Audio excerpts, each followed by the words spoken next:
And if you're going to shoot somebody's dog, you don't want it to be Marcus Luttrell. That guy is literally one of the toughest dudes that's ever walked the face of the earth, in my opinion. He survived that Operation Red Wing. You guys saw Lone Survivor? No. Oh, it's worth it. Yeah. It's an outstanding story. Anyway, he is not one to be messed with. He's a Navy SEAL, born and raised in West Texas or East Texas. He was 6'6", 270 pounds. And the guy is a giant. He could have probably grabbed those kids and just like banged their heads together. Well, I do like this version better. I did not, Amber, I didn't know that. That's amazing. I love that story so much. I have never heard that. That's great. I knew that he chased those people down, but so you had heard the story, you didn't know it was connected to the movie. I did not. That's crazy. All right, I shouldn't ask that question because the first thing that pops in my mind is how could you hear that story and then also see this movie and not put it together? I don't know that there's enough to like automatically think like, oh, that must have been based on that story. But it's hearing that they're connected. Named Daisy that got shot and then he went after them. That's pretty. Yes, but he didn't take down a Russian oligarch. Not that he's copying to. Yeah, right.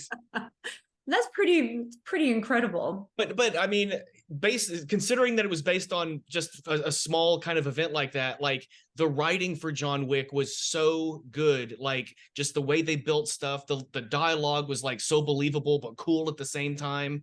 Like I'm surprised this Derek Kolstad guy, he didn't write anything else worth mentioning, and yet I think his John Wick movies are fucking great.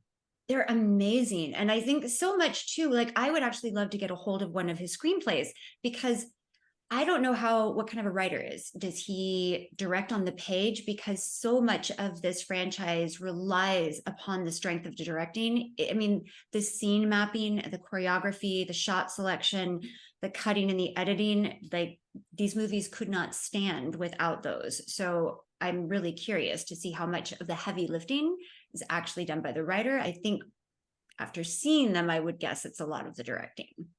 And also, though, as the series goes on, there is less and less dialogue and more fighting. I actually have all the stats on that. In John Wick Chapter 1, he speaks 484 words.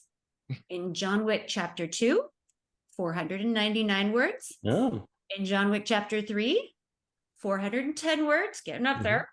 And then the least amount of words is in the most recent Chapter 4, 380 words. Not lines, just words. Oh, wow. He lets his guns do the talking. That is crazy. And then we also, I think we had the stats we looked up. Like this was the first time I think we watched both movies that we were doing for the podcast, which I loved. That's way better that way. And we looked up at the time, like how many people did he kill in this movie? Chapter 1, 84. He kills 128 in Chapter 2. Let's go. In Chapter 3, went back down 94, but then made up for that in Chapter 4 with 151. There you go.